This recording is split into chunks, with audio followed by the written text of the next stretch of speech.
Namo tassa bhagavato arahato samma sambuddhassa.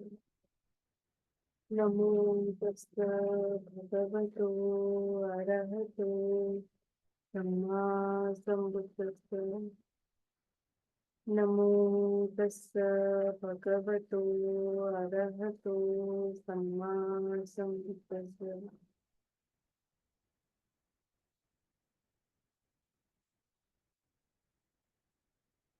Hello and good evening, everyone.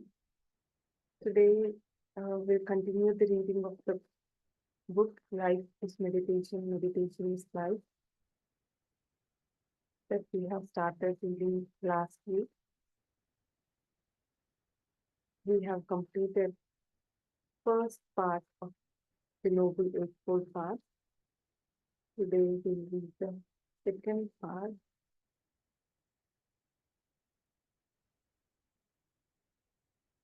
which is Harmonious Imaging. Can everybody see the screen? Shall I zoom in a bit more? Is it comfortable? Yeah, comfortable. Okay.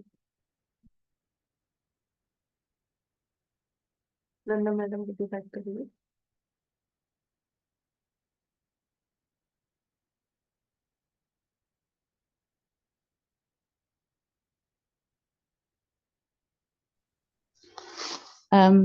Sindhu, you want me to read?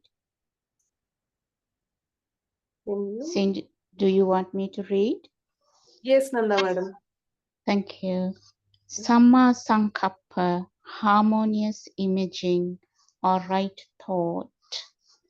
This is the part of mind that works in images. These images can be thoughts, feelings, concepts, or pictures.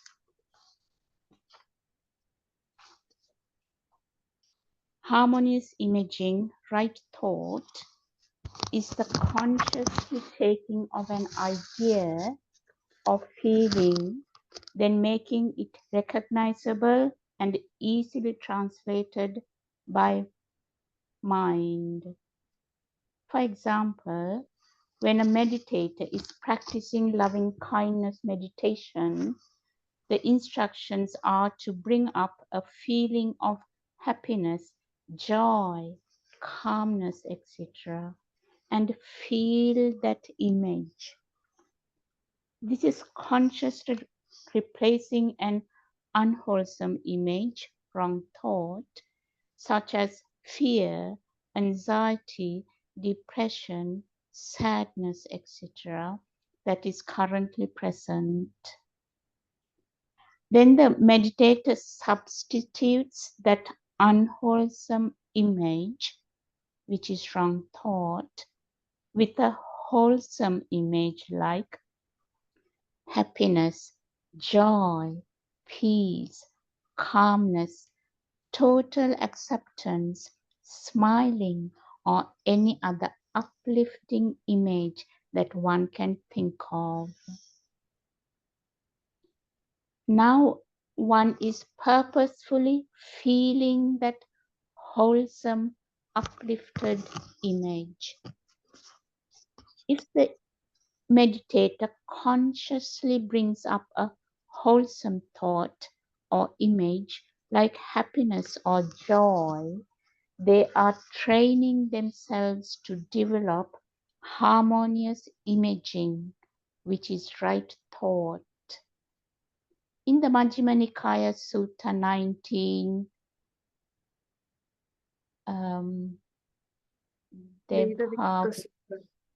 Sutta, thank you, two kinds of thought. It says, whatever one frequently thinks and ponders on, this is the inclination of their mind.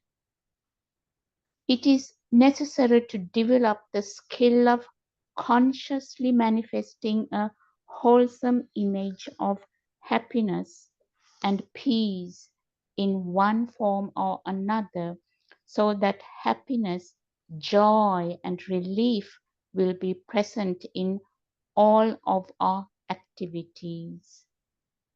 I will pause over here and then continue and see what we can learn and how we can help our own practice. Summer Sankappa, harmonious thing. So Bhante says that this harmonious imaging or the right thought, this we have this internal communication or concept in our mind that I am a particular kind of person or the other person or anything related to any of the work that should be done. All these are kind of concepts in our mind that we keep thinking. So what we are doing is these thinking or the concept that we are creating is it can be a wholesome image that we keep holding on or the unwholesome image that we keep holding on. And our brain, our mind, which is the has its own ability to know what it is doing. It's only that we need to sharpen our observation with mindfulness and then show it a right path where we can direct it to a wholesome path of noble eightfold path. So here, and this is definitely there are this is the right effort Bhante is talking about. The meditator can have fear, anxiety, depression, sadness, all these unwholesome images or unwholesome thoughts. We are replacing it with wholesome thoughts. While we are bringing up smile, we bring up the memories of feeling good. We are smiling and bring up the memories. May I be happy. And then when we are replacing it, we are uplifting the image or whatever view or whatever concept that we had, the thought that is there, we are making it into a right thought or a harmonious image that we are thinking about. And this actually is a very famous statement that from the suttas, from the MN 19. What one frequently thinks and ponders on, this is the inclination of their mind. So whenever you feel that, oh, this is what happening from so long, always the same kind of thoughts are coming up, and you feel your mind doesn't feel right, or maybe just that you keep thinking about something unconsciously, or maybe you're not aware, your mindfulness is not sharp, and all those story building things have build up happens in your mind, and you're not going to feel good. And after a while, your mindfulness jumps in, and you know, oh, I was thinking about all of this stuff for the last few days or for a few minutes. And then because of minds inclining towards that thinking, mind gets inclined towards same kind of thoughts, mental proliferation. It keeps adding on to that.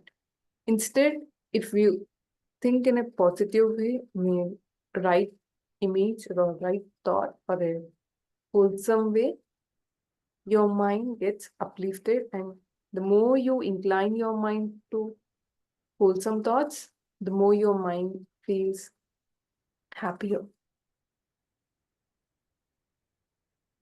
So, and it is necessary to develop the skill of consciously manifesting a wholesome image. So the smile that we are doing for our own happiness, the loving kindness that we are bringing up, is all we are adding it consciously. So we already have naturally, our mind is having this observation power, and we are sharpening it, and we are consciously training it. Okay, smile. Okay, thought has arisen, 6 hour it, let it go, and just smile and come back. Okay. Archana madam, would you like to continue from here?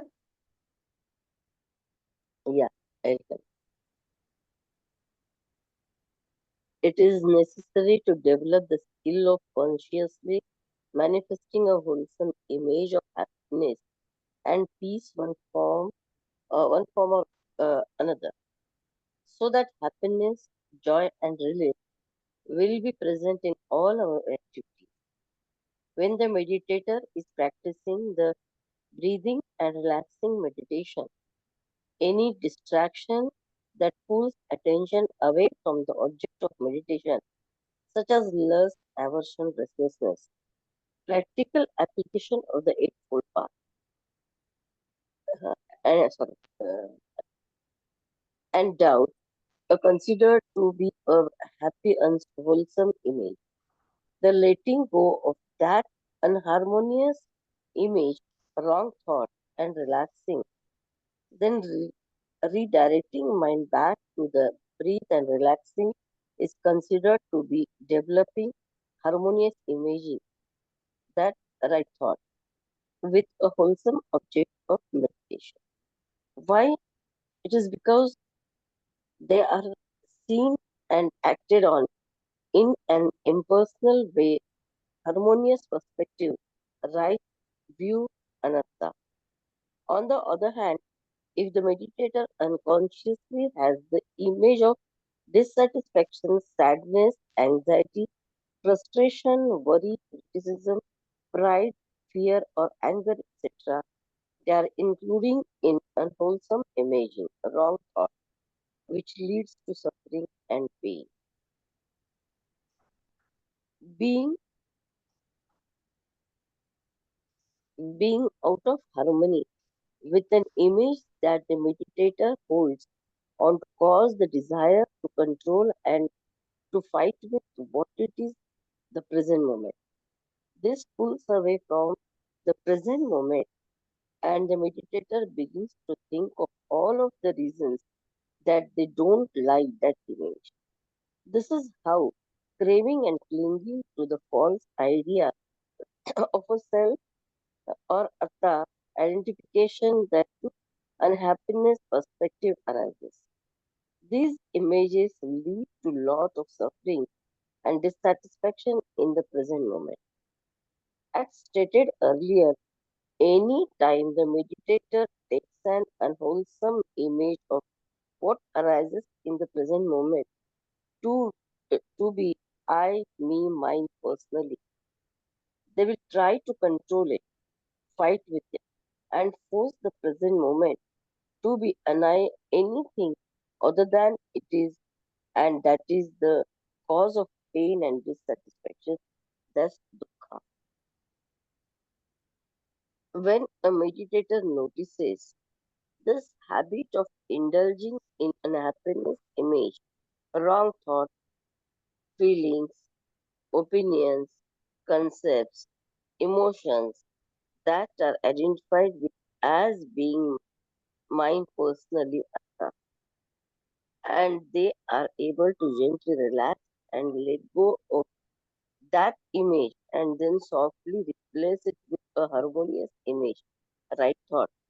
They are following the path that leads to the cessation of suffering. Again, this can be a way of thinking, feeling, or conceptual options. Letting go of those things that we take personally, then relaxing and substituting them with an uplifting image leads a person to a clear perspective, that to harmonious perspective of how mind works. It is being in harmony with the present moment and has no suffering in it. This is how the first two parts of Eightfold Path interact with each other. Thank you. Samavaka. Samavaka. We'll see what changes we can do in our practice. Actually, it's very interesting that every time you read it, if you don't have a beginner's mind or beginner's perspective, then these readings will bring us down again to a beginner's mindset. So we can see we are consciously adding smile and developing our mindfulness, and then we are looking what's the state of our mind is, how our mind is moving, where our mind is. By that looking or by that mindfulness, we can know either the mind is happy, joy, or is it in a relaxed state, or the activity that we are doing, either it's doing it mindfully or it's just lost in the thoughts. Again, when the meditator is practicing breathing and relaxing meditation, so whatever the object of meditation is, the right effort part, the Noble Eightfold Path remains the same. So the object of meditation can be anything. The right effort that we are putting it into practice is important. Here again, Bhante explains about the application of the right effort in harmonious imaging, and the first part of the right effort, recognizing that our mind has distracted from the object of meditation and has unwholesome state that is arising. Distracted, that distraction can be lust, aversion, restlessness, doubt, all these unwholesome images. And then we need to let go of that, that is releasing and relaxing this unwholesome states of mind, that is unharmonious images that we hold on to, wrong thought. And then when we release it and relax it, and we bring that mind back to the object of meditation and develop, that is, we smile and come back to a harmonious image. That is, we are showing our mind this path is leading to unwholesome, and if you go this way, your mind will incline to that way, which is unwholesome. Rather, we are releasing and relaxing and showing the mind the harmonious path, the Noble Eightfold Path. And when you are on the right Noble Eightfold Path, your mind will have wholesome inclination. And why it happens is, and how is it happened? All this is happened through harmonious perspective that we have developed, because we have known the Noble Eightfold Path, cultivated our mind, or at least if we have not cultivated, we know the right effort that we need to put in, and the right perspective or the right view that we have read last week. Our mind actually takes things personally, like it takes everything that comes up in your mind as granted, or whatever thought has arisen, it takes it as I, me, mine. It can be a wholesome thought or it can be unwholesome thought. It doesn't know that all these are conditioned things that arises and passes away. And we are training our mind here. Any kind of distraction, sadness, anxiety, frustration, all these unharmonious images, this leads to more suffering and pain because we take it personally, we keep adding on to them, cause more and more suffering to ourselves. And being out of harmony with an image that the meditator holds on to causes the desire to control and to fight with what is in the present moment.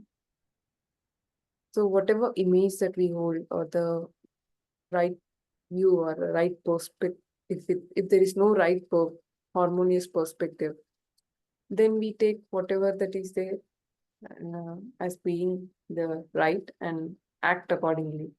But rather, it it may not be the reality of the moment. If we stop fighting against and cause ourselves more suffering, when we remove that atta perspective, we can pause and just see what's the harmonious way of looking at this.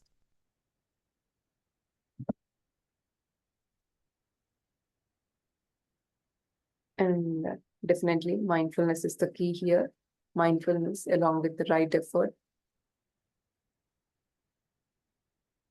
we can change this unharmonious imaging that we have in our mind to a harmonious imaging through a harmonious perspective or the right view.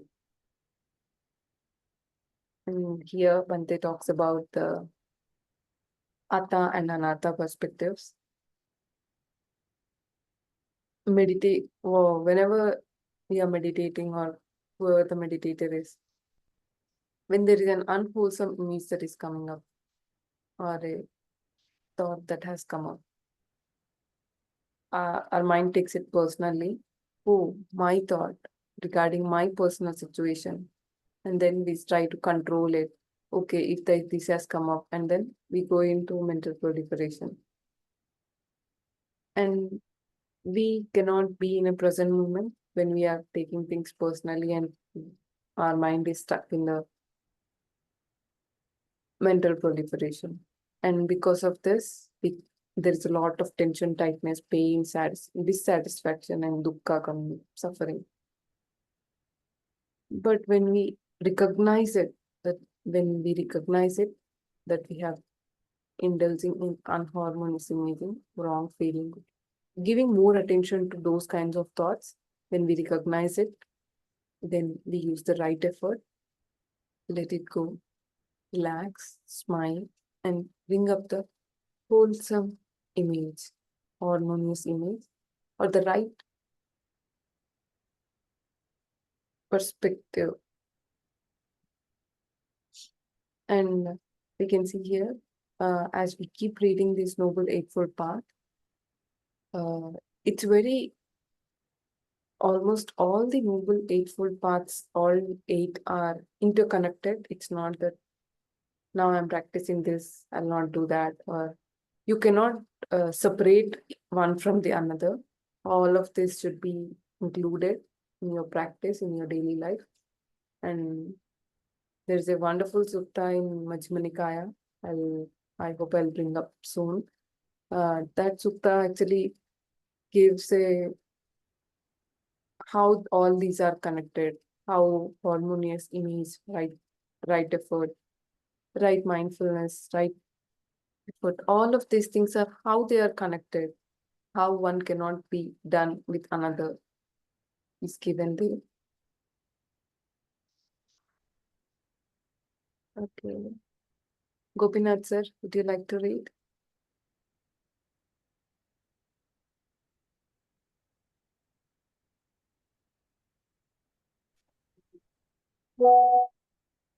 Hello. Yes, sir.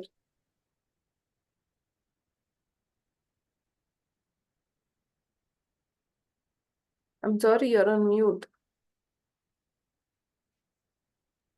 Hello. Yes, I Hello. can hear. Yeah, there is no laptop I see in mobile, so the letters are not clear, big enough to read. Okay. Do you want to read? I can zoom in for you if you want to read. No, no, it's okay. No, Yeah. need. Okay. Okay. Okay. Thank you. Thank you. Okay, I'll read a bit and then we'll continue. Samma vacha, harmonious communication or right speech. This has to do with the gentle communication with ourselves, internal dialogue, as well as with other people. This helps us to easily let go of and relax into any type of disturbing thoughts, feelings, or emotions that can pull mind's attention away from the meditation object, which for practical purposes we can say is the breathe, relaxing and smiling, or metta, relaxing and smiling.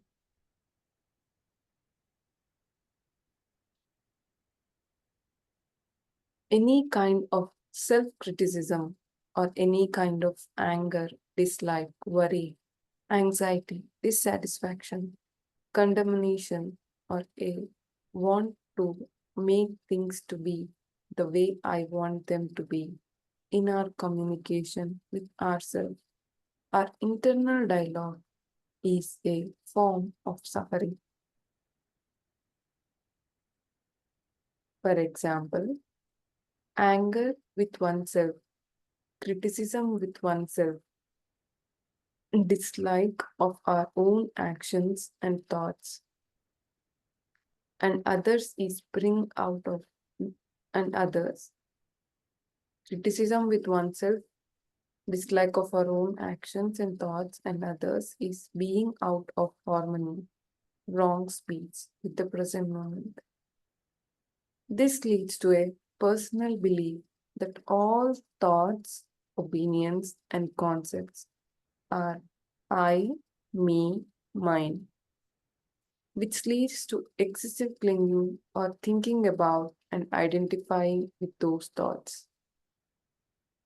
Being out of harmony with the communication we have with ourselves leads us to having a hard mind towards ourselves and everyone around us. This definitely leads us to being out of harmony with any external communication with other people. The practice of mental development is learning how to lovingly accept whatever arises in the present moment and communicating this acceptance to others and ourselves. Or we could say that one of the things we need to practice is loving the person we are with and speaking with that love. With whom do we spend most of our time? That's right, we spend more time with ourselves than we do with any other person. So we really need to practice being loving and kind to ourselves as much as possible. The Buddha said, anyone who truly loves themselves will never harm another person. This is how we can carry a smile around with us all of the time. So please smile and be happy, and then cultivate those thoughts and communicate this happiness with yourself internally as well as externally to other people. Especially develop clear love and acceptance of yourself about yourself.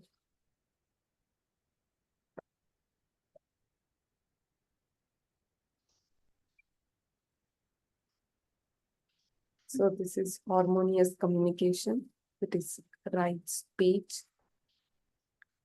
As we just said, we mostly communicate with ourselves, and then this communication can be unharmonious or harmonious.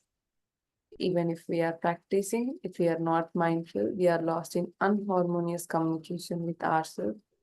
So using the mindfulness, right mindfulness, and using the right effort,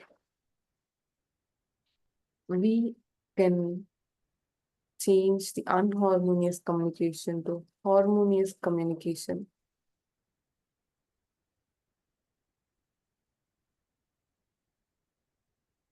Through mindfulness, we can recognize that the mind is in an unharmonious speech within, and then recognize it, release it, relax, and then smile and come back to a harmonious, noble, eightfold path.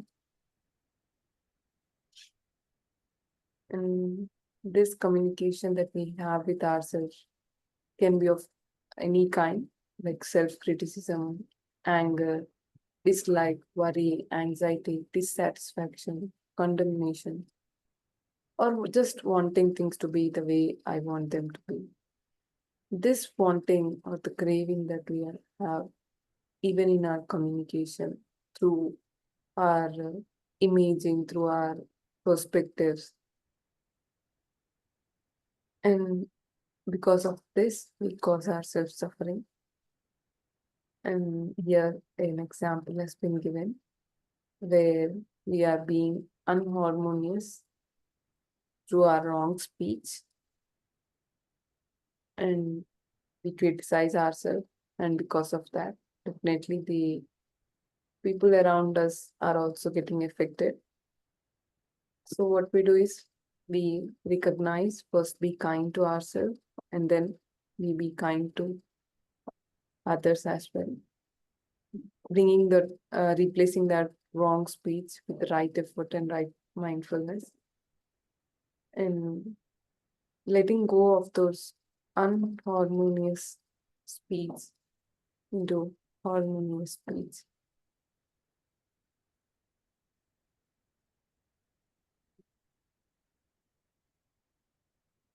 And mind takes this communication that we have with ourselves personally. Again, it has its own concepts that it creates.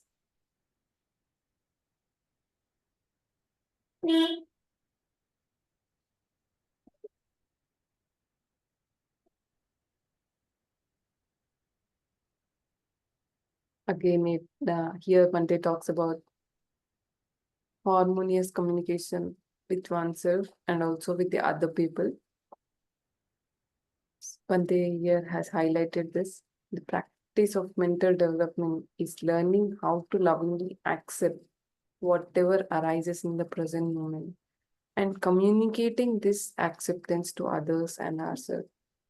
So first, we are learning here to be lovingly accept whatever that is arising and communicating this acceptance to others and ourselves.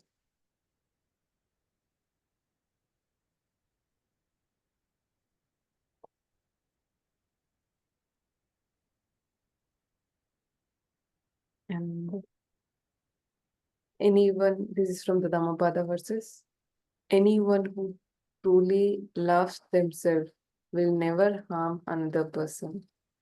This is from Dhammapada.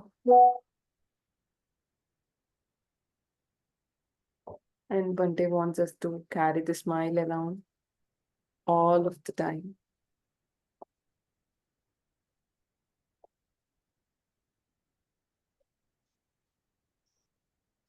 We'll see if we can complete this harmonious movement or harmonious action.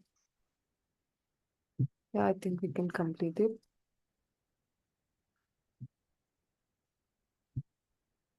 And madam, would you like to just read?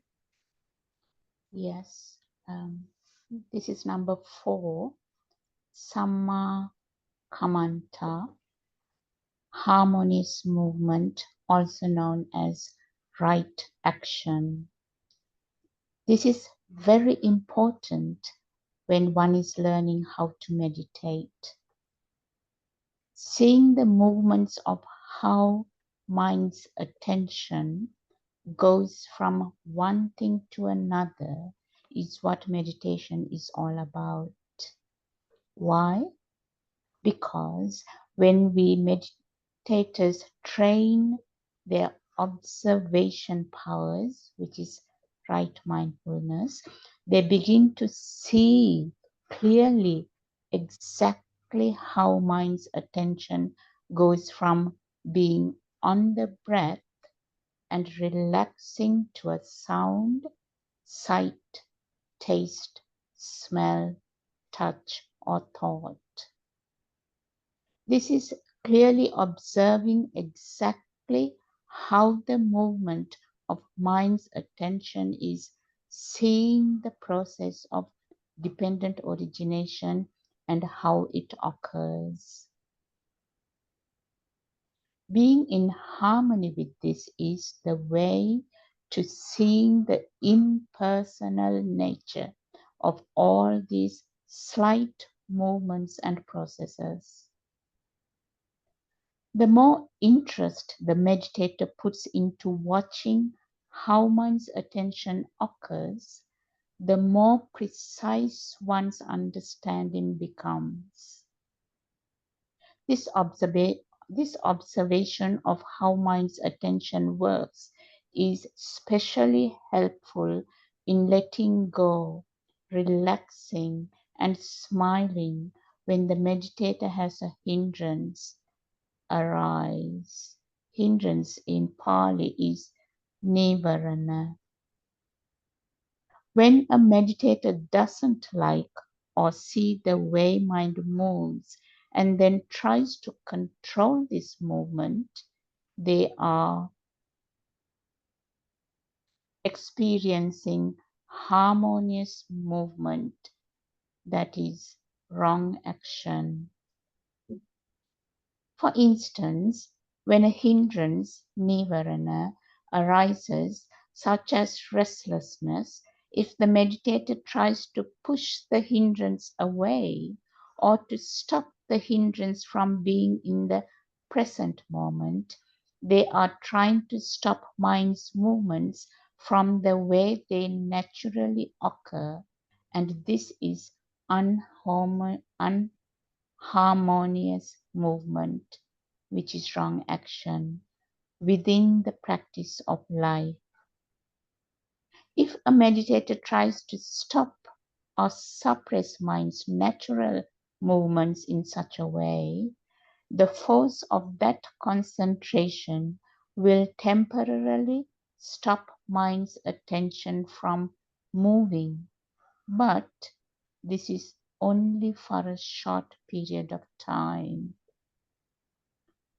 This includes moment-to-moment concentration, that is kanika samadhi, access concentration, that is upakara samadhi, and full absorption or ecstatic concentration, which is apana samadhi.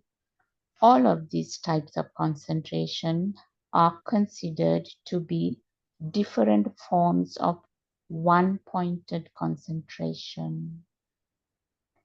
But when the one-pointed concentration meditator loses strong concentration, then the movement of mind's attention tend to become stronger again, and the meditator is then attacked by the hindrances, that is nivarana. After returning to the object of meditation, the meditator brings back craving along with mind's attention. This is a cause of suffering.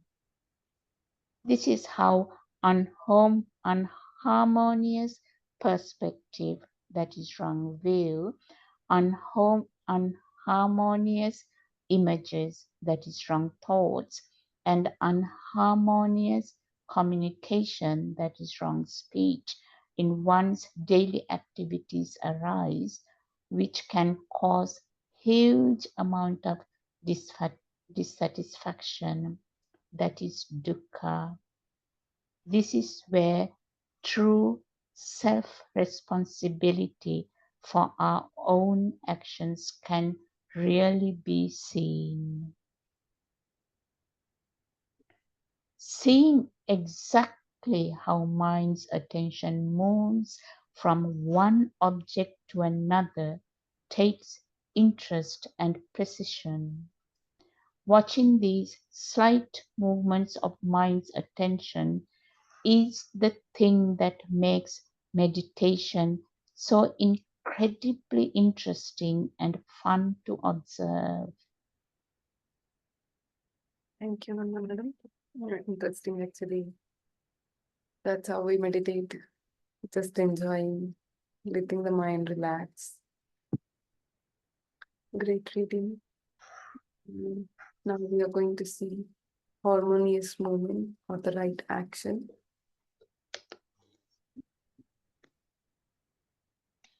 So the movement, this can be the external action. Partly they explain it as the bodily action, verbal action, and then we have the mental action, the movement of mind. So the observation that we are doing, how the mind's attention moves from one thing to another, and seeing that impersonal nature of the things. And when this harmonious action, harmonious movement of the mind is also possible by right mindfulness and the right effort. But they here clearly says that our minds keep moving, and the way we see this impersonally through the process of dependent origination. Initially, when a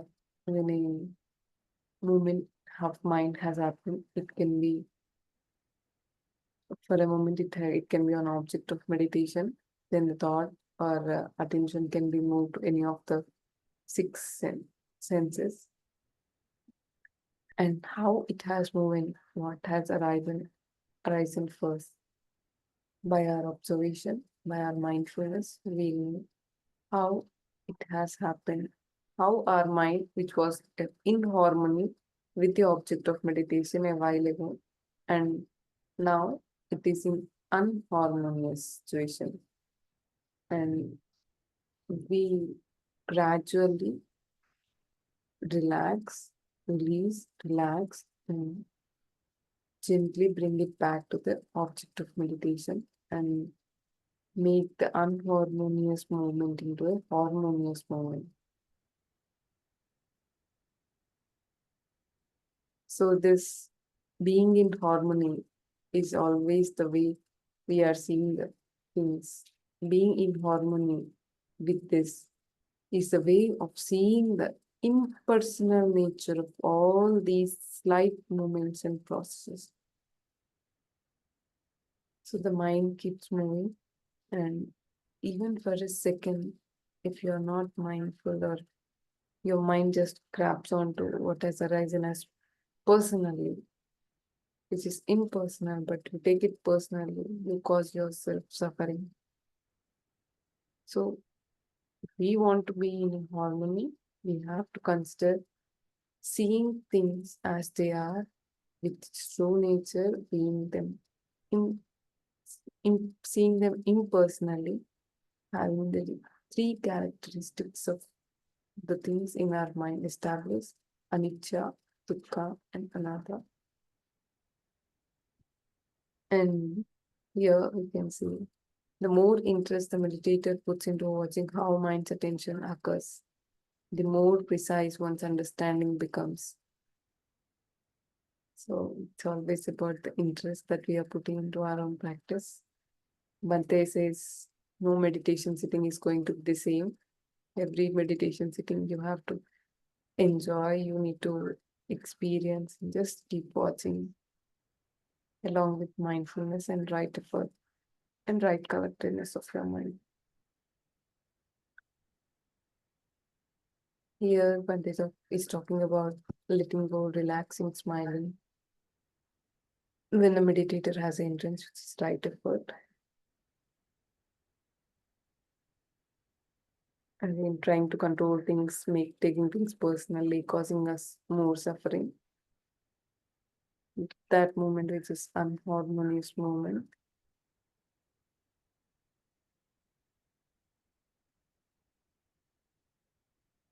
Here, what happens if we try to push the hindrance away, or just concentrating on one thing and just not giving, not just pushing things away, then that also causes more suffering, more dukkha, which is unharmonious practice.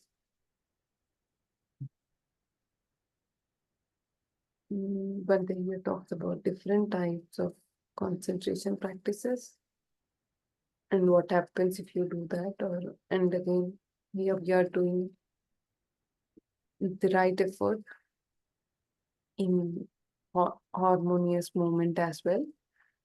Bhante here concludes with how we gone through unharmonious perspective and how it leads to unharmonious imaging and unharmonious communication.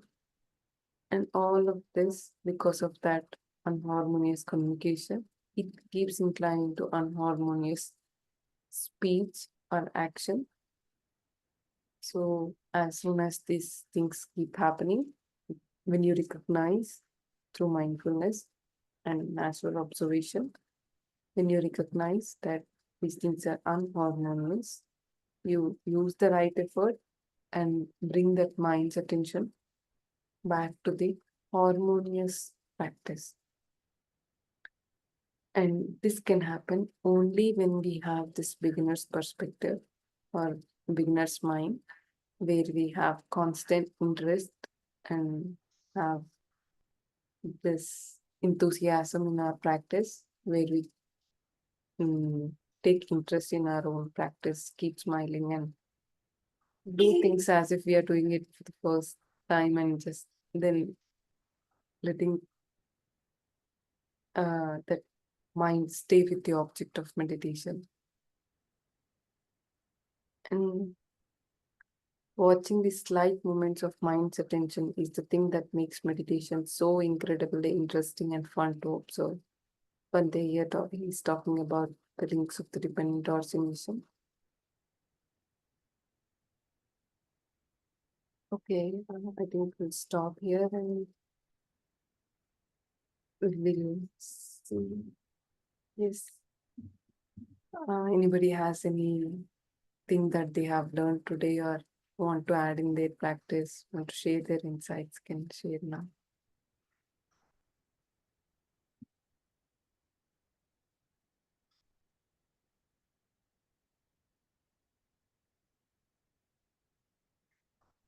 Well, Sindhu, thank you very much for choosing this reading.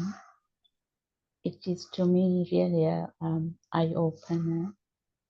I was doing this 6 hours.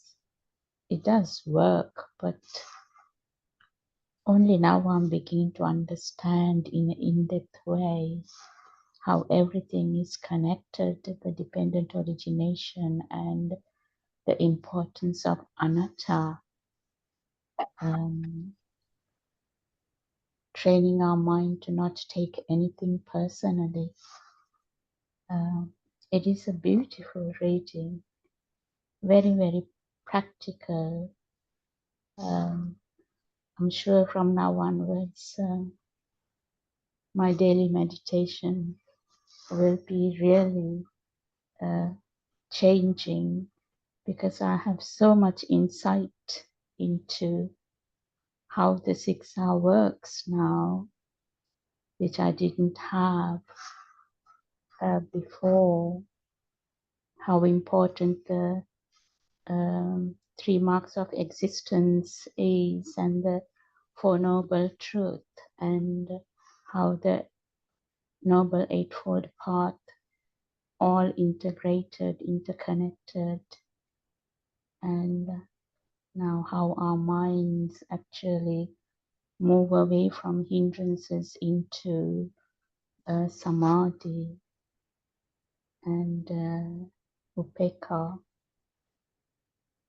It is a wonderful, beautiful reading. Such a lot to it. I feel so grateful for Bhante Vimalaramsi for explaining how the 6 R actually works. Once again, thank you very, very much. Thank you, madam.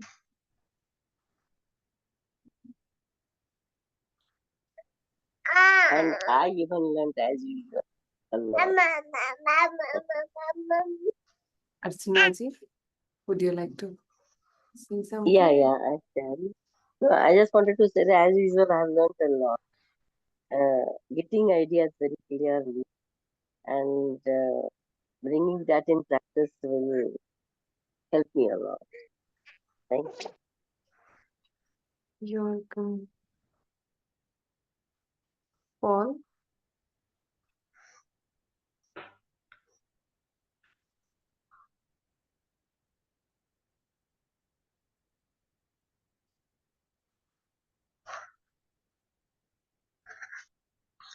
You might be busy. Sachin is here. Would you like to say something, Sachin?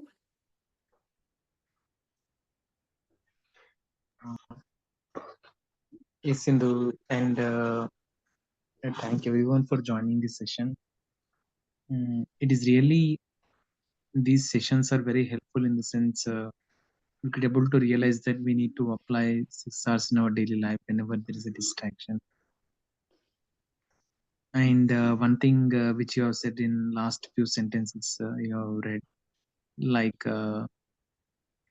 remembering to observe even in the slightest moment of mind will really help us to keep our mindfulness.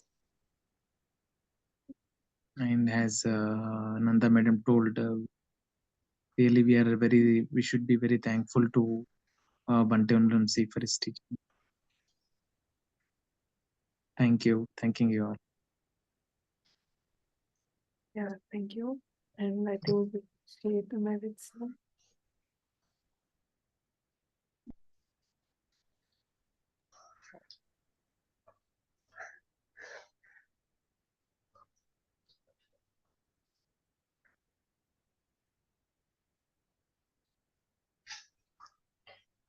And we'll share the merits now.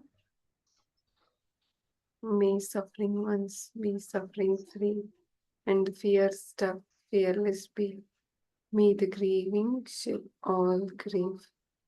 May all beings find, all beings share this merit that we have acquired, the acquisition of all kinds of happiness.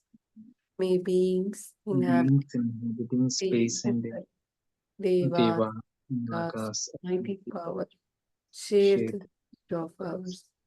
May they long may belong to the to Buddha's Buddha's dispensation. dispensation. Sa- Sadhu, sadhu, sadhu. May you all be well and happy. Keep smiling and Thank you. Thanking you all. thank you Wishing everyone. all